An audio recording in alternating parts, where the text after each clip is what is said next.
who learns to sit with herself in silence becomes the most unpredictable force in the room. Not because she intends to dominate, but because she no longer needs to. Silence in a noisy world is misunderstood. It is often mistaken for weakness. But there is a kind of silence that is not born of suppression, but of strength. The kind that doesn't beg to be understood because it already understands itself. This silence is not the absence of words. It is the presence of awareness. It's the stillness that comes after you stop trying to explain your worth. It's the peace that enters when you no longer react to every shift in another person's mood. It is the clarity that rises when your emotions are no longer dictated by what someone did or didn't say. Most women are trained to over-express, to over-explain, to always give context to their boundaries, until they realize that silence itself is the boundary. When a woman turns inward, not out of fear, but out of choice, she activates a deeper form of respect. People feel it. They may not be able to name it, but they sense it. And when you begin focusing on yourself, not in selfishness, but in stillness, everything misplaced starts falling back into place. When a woman begins to truly focus on herself, something profound begins to shift. Not just inside her, but in the world around her. It is not merely about self-care routines or momentary retreats from others. It is a deeper awakening. A quiet decision to stop pouring energy into places that no longer give back, to reclaim attention from everything external and redirect it inward. That shift, though subtle at first, transforms everything. It begins with a question: where is my energy going? In a world that constantly demands a woman's attention, her nurturing, her care, her explanations, her compromise, it becomes easy to forget that energy is not limitless. Attention is currency, and the way you spend it determines the quality of your emotional life. The more you give away without intention, the less you have for yourself. But the moment a woman begins to observe rather than react, to choose herself rather than chase others, she starts to experience a different kind of power. A power that doesn't come from trying to control others, but from mastering her inner space. Neuroscience has long confirmed this truth. What you focus on grows. This is called the Hebbian principle. Neurons that fire together, wire together. When your mind is always busy trying to fix people, explain yourself, predict outcomes, or worry about how you're perceived, it strengthens patterns of anxiety and over-responsibility. But when you begin to bring your attention back to yourself, your breath, your thoughts, your values, your stillness, you start rewiring your brain for clarity, peace, and purpose. Take the story of Mina, a woman in her late 50s who had spent most of her adult life adjusting herself around others. As a mother, a wife, and later as a caretaker for aging parents, she learned to anticipate needs before they were spoken. But after her children moved out and her caregiving roles ended, she was left with silence. At first, it was terrifying. The noise of other people's needs had been her compass for so long that she didn't know how to navigate without it. But slowly, she began to ask, what do I feel when no one is watching? What do I want when I'm not needed? She started small. Morning walks without her phone, journaling without editing herself, saying no without guilt, and as her attention returned to herself, something powerful emerged. She no longer felt pulled in 20 directions. Her conversations became more intentional. She no longer responded to emotional manipulation with explanations, just calm silence. And to her surprise, people began to treat her differently, not because she demanded respect, but because she radiated it from within. Focusing on yourself is not abandonment of others. It is anchoring within yourself so you don't get lost in others. You begin to recognize your patterns, where you overextend, where you seek validation, where you betray your intuition to keep the peace. And each time you notice, you interrupt the automatic cycle. That moment of noticing is power. It's awareness becoming action. There is a sacred discipline in remembering yourself before you remember others. It requires asking before every yes, whether it's rooted in fear or integrity. It means pausing before reacting. To ask, is this worth my energy? Does this reflect who I am becoming?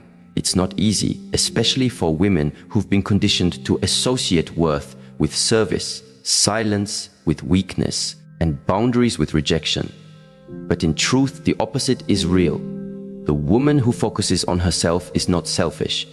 She is self-aware, and self-awareness is the foundation of every healthy relationship. Without it, we end up performing roles instead of being present. We absorb moods, mirror dysfunctions, and confuse emotional over-availability with love. But when we are centered within, we can discern between what belongs to us and what doesn't. We no longer take things personally. We stop rescuing people from lessons they are meant to learn. One of the most misunderstood aspects of this journey is the practice of silence. Not the silence of avoidance or passive aggression, but the silence of presence. A deliberate, grounded quiet that listens more than it speaks. That observes without rushing to intervene. That chooses stillness over unnecessary reaction. In this kind of silence, a woman becomes untouchable. Not because she's withdrawn, but because she's anchored. There is something deeply powerful about a woman who does not rush to fill the silence. In an argument, she does not need to be louder to be heard. In relationships, she does not over-explain to earn space. Her calm becomes her clarity, and her silence becomes her boundary. Silence offers something no amount of speaking can provide: perspective. From a physiological standpoint, silence engages the parasympathetic nervous system, responsible for rest, digestion, and deep insight.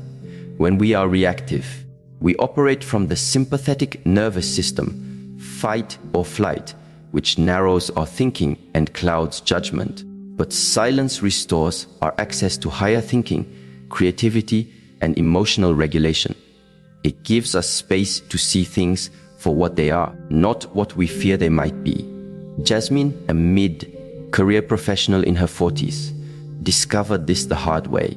She was used to defending herself in every conversation, trying to be understood by people who had already made up their minds.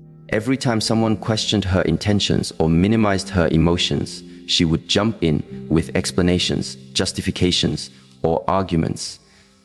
It drained her until one day, during a heated moment with her partner, she paused. She said nothing, not out of resignation, but out of awareness. She realized in that instant that her peace was not up for negotiation. The silence that followed was more powerful than any point she could have made. It unsettled him, not because she was trying to hurt him, but because for the first time, she didn't make herself emotionally available for conflict. She remained present, steady, and calm. That moment changed the dynamic of their relationship, not overnight, but permanently. He began to listen. She began to feel heard, not because he changed, but because she did.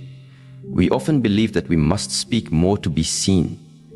But sometimes it is in speaking less that we become visible. Silence is not the absence of voice, it is the presence of strength. It communicates what words often cannot.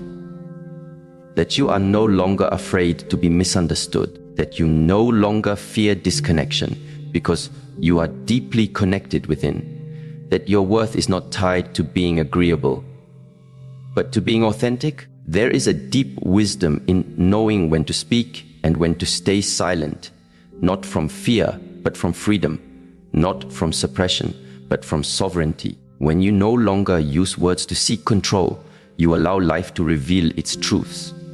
People expose themselves in your silence. Their intentions surface, their values become visible. You no longer have to investigate or argue. You just observe. And from that place of inner stillness, you make clearer decisions.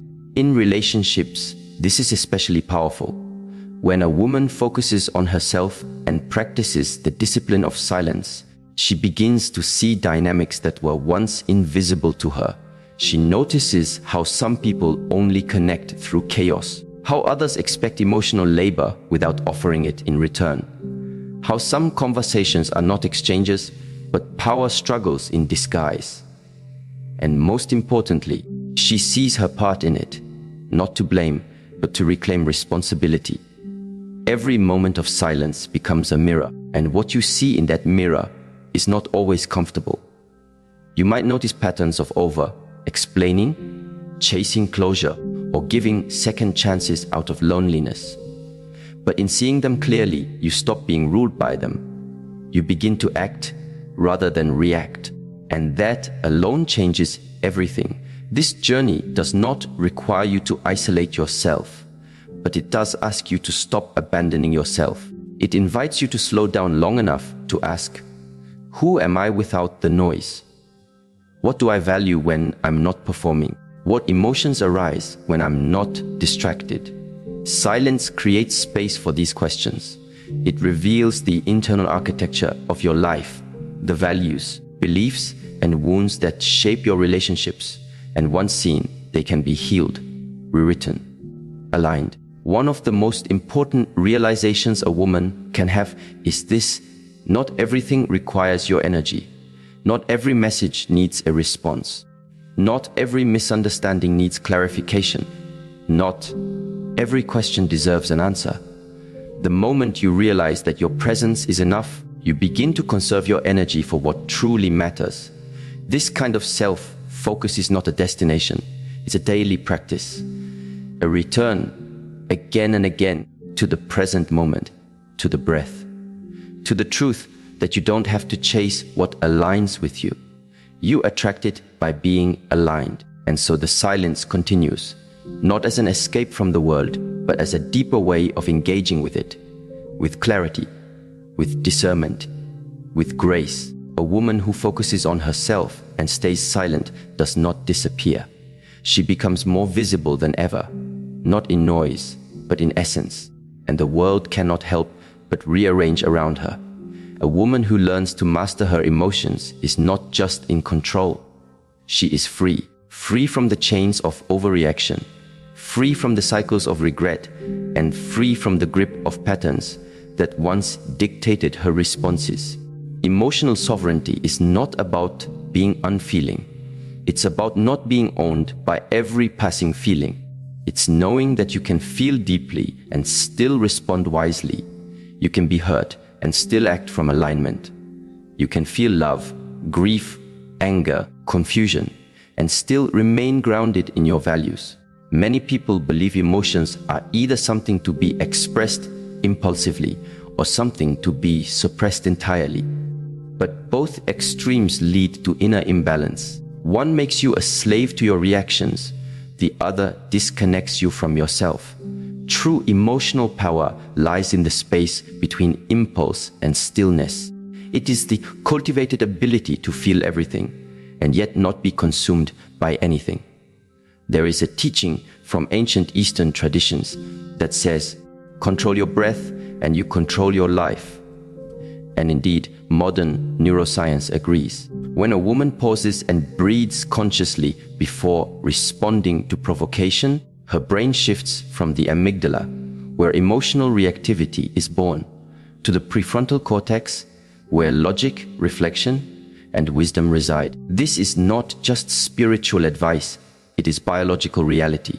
Consider the story of Elia, a woman who for years was known for her fire. When someone crossed a line, she met them with intensity. Her voice rose, her heart raced. She fought back with words, proving her intelligence, her sharpness, her refusal to be disrespected. But each time, even when she won the argument, she walked away feeling drained. She realized that her reactions, while justified, were costing her more than the original offense: her peace, her power, her clarity. One day, during a tense conversation with a colleague who had undermined her work in a meeting. She felt the familiar heat rising. The urge to respond immediately, to defend, to correct, but something in her shifted. She inhaled slowly, and instead of reacting, she simply paused, looked at him, said nothing. That pause, just a few seconds, wasn't empty. It was full of restraint, full of grounded energy, full of quiet power. In that pause, she realized something. The need to prove yourself is often born from the fear of being unseen. But when you know your worth, you no longer perform it for others. You hold it quietly, and the world learns to feel it without being told. The pause gave her time to assess, was this worth her emotional investment? Did this person truly have the power to define her value? No, she answered him with calm, clear boundaries, not from fire, but from foundation. And the result, he backed down, not because she was aggressive, but because she was anchored. She had stepped into emotional sovereignty. To be emotionally sovereign means your inner state is no longer at the mercy of other people's moods, decisions, or expectations. You stop outsourcing your peace. You stop being available to every emotional tug of war. You don't become cold, you become clear. And this clarity protects you from the trap of reaction. Every time you react without reflection, you give your power away. You let someone else set the rhythm of your nervous system.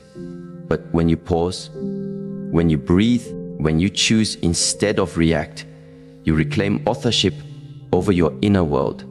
This is especially vital in intimate relationships, where emotional triggers are most deeply rooted. Partners often mirror each other's wounds. One's insecurity feeds the other's defensiveness. One's silence triggers the other's abandonment. One's need for control collides with the other's need for freedom. Without emotional sovereignty, these dynamics spiral into conflict, misunderstanding, and resentment. But with awareness, they become portals for growth.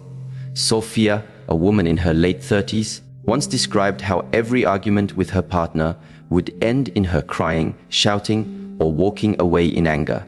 She felt unheard, invalidated, emotionally exhausted.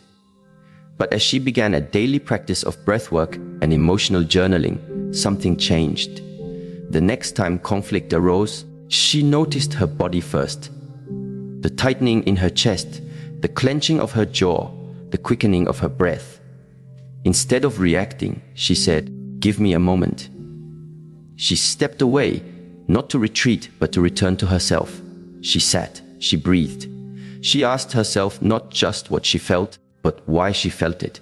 Was it about him, or something deeper? And then, when she returned, she spoke, not from the storm, but from the center of it. The conversation that followed was the first they'd had in months that didn't end in emotional chaos. It wasn't perfect, but it was present. Emotional sovereignty is not achieved by force. It is practiced through daily attention, through the habit of awareness, through the discipline of self-honesty. It is cultivated in quiet moments when no one is watching, where you choose to observe rather than indulge the narrative. You choose to breathe instead of blame, to inquire instead of accuse. And this kind of presence doesn't just benefit your relationships with others. It deepens your relationship with yourself. You begin to trust yourself more. You stop second guessing every decision.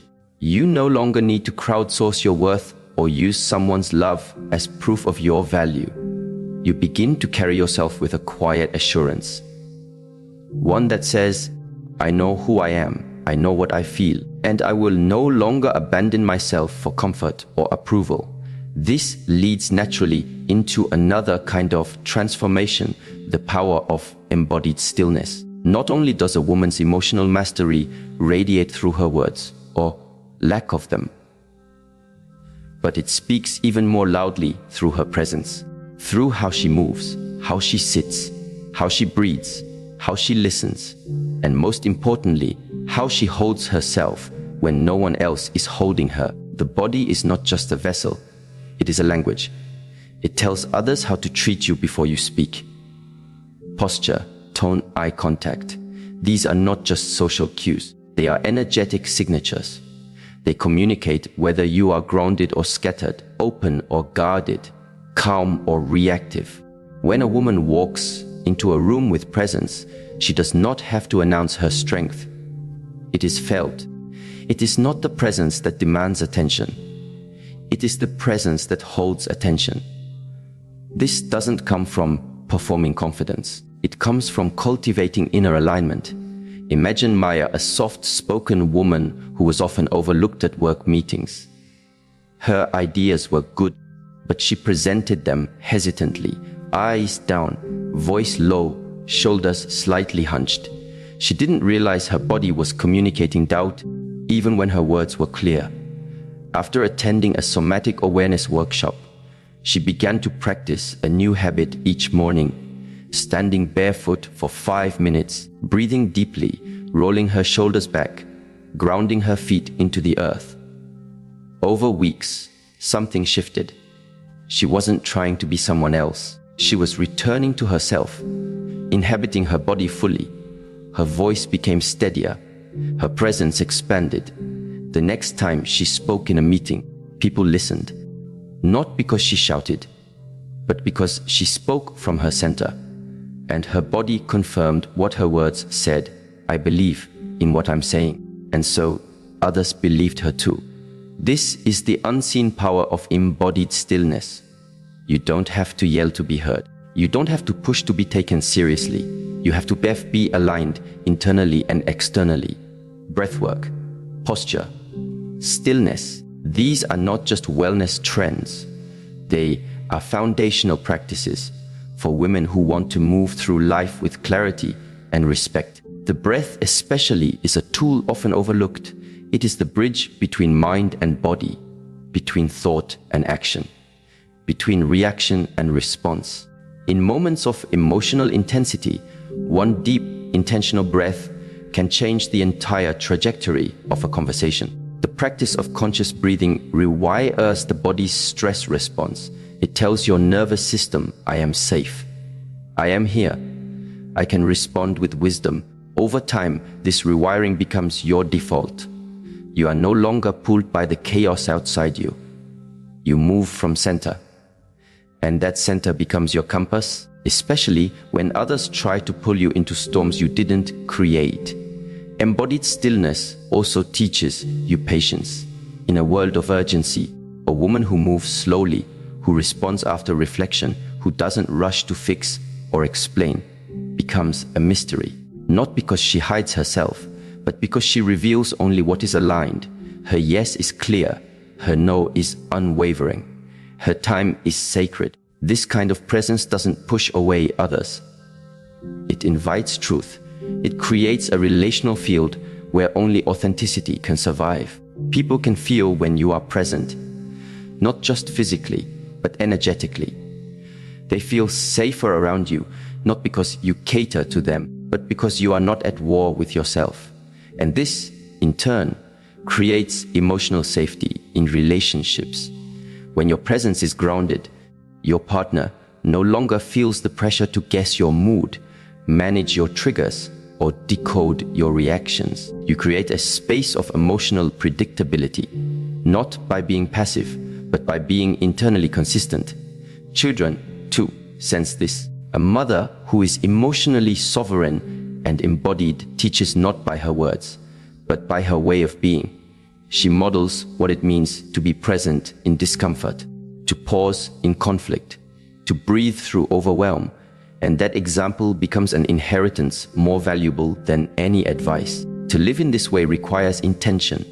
It is not automatic, it must be cultivated. But the reward is immeasurable.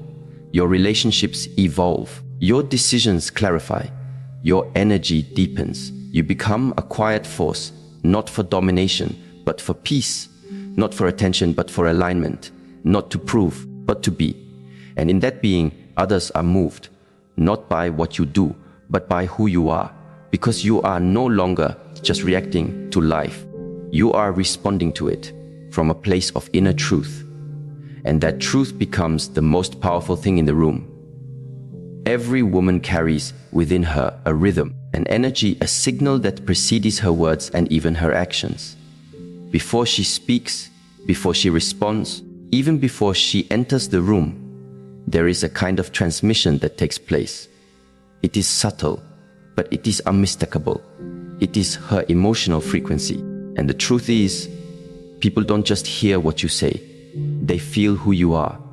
The mirror effect teaches us that relationships are reflections. What we carry inside, we end up projecting outward. What we avoid internally often manifests externally in the people we attract or repel, in the conflicts we repeat, in the silence we endure, and even in the love we accept. When there is inner disorder, chaos seems to find us no matter how much we run from it. But when there is inner peace, things around us begin to quiet down. Not because the world changes, but because our relationship with it transforms. Imagine a woman who carries unresolved grief in her heart. She may look composed, even smile in public, but something in her frequency speaks of heaviness. Without realizing it, she attracts partners who are emotionally unavailable, mirroring back her own disconnect. Or think of a woman filled with self-doubt. She may speak words of affirmation, but her energy subtly communicates hesitation. And so she finds herself in dynamics where her boundaries are tested, her voice is overlooked, her confidence is questioned. This is not to blame, but to awaken. The mirror effect is not punishment. It is revelation. Life keeps showing us through others what we still need to address within. When you begin to center yourself in truth, not performance, not fear, but truth, everything around you becomes clearer, not easier, but clearer. A woman once shared how she kept ending up in relationships where she felt used. Every man she dated seemed charming at first, but would later become cold, controlling, or indifferent. At first, she blamed them. Then she blamed herself. But after deep reflection, she realized she was operating from a subconscious belief that her worth was transactional, that love had to be earned through effort. She was overgiving, over-explaining, and overextending herself in hopes of receiving scraps of affection. Her energy was saying, "Please see me," even when her words said, "I'm fine." When she stopped trying to fix others and turned inward, things changed. She began to sit in silence more often, to listen to her own breath, to observe her emotional patterns.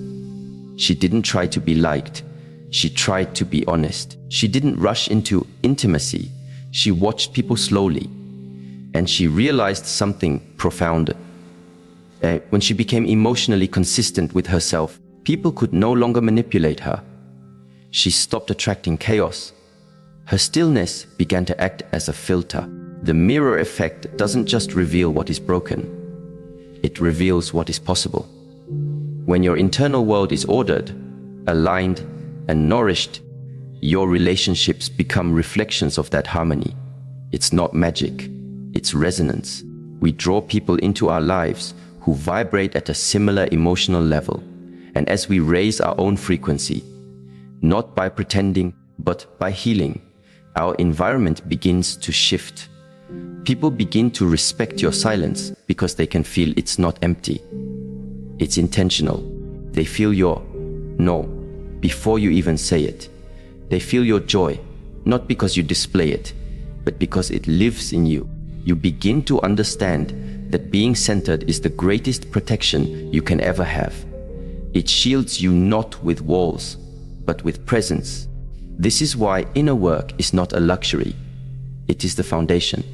The woman who invests in her internal world, the one who examines her stories, clears her energy, and returns to herself again and again, builds a life that reflects peace. She no longer begs for connection. She becomes connection. She no longer performs for love. She embodies love. And from that embodiment, she attracts those who are ready to meet her, not just in romance, but in friendship, in family, in community. This inner alignment requires discipline. It means choosing to pause before reacting. It means walking away from what disrupts your peace, even if it's familiar. It means being willing to feel uncomfortable truths rather than escape into distractions. But the reward is clarity. You begin to trust yourself more. You stop second guessing your instincts. You no longer tolerate energy that drains you because you're too aligned to pretend anymore. Even in solitude, you feel connected because you're no longer seeking from outside what you now generate from within. That shift is everything. It's the difference between chasing and attracting, between noise and resonance, between being pulled in 1,000 directions and standing firmly in one. Still, life has a way of testing this. There will always be people who don't understand your silence, who feel threatened by your presence, who try to pull you back into old patterns. And in those moments, you are faced with a choicy contract to make others comfortable or expand to remain true. Sometimes, the most powerful move you can make is to pull back, not in resentment, but in realignment. This is what we call strategic withdrawal. It is the conscious decision to step back, to observe, and to allow the truth to reveal itself, not through confrontation, but through distance. There's a saying, when you stop speaking, people reveal who they are. It's not just a poetic idea, it's a psychological reality. When you stop feeding a dynamic, you expose its core. When you stop explaining yourself, you discover who truly seeks to understand you. When you stop initiating, you find out who values connection enough to reach for you. Distance has a language, and silence has its own kind of clarity. Strategic withdrawal is not about ghosting or playing games. It is about reclaiming your emotional energy from places where it is being wasted. It is about giving yourself space to see things as they are, not as you wish them to be. Often, we stay too long in situations because we are addicted to potential. We see what someone could be, and we ignore what they are. But potential is not a promise. And silence allows us to stop projecting and start perceiving. A mirror, a woman,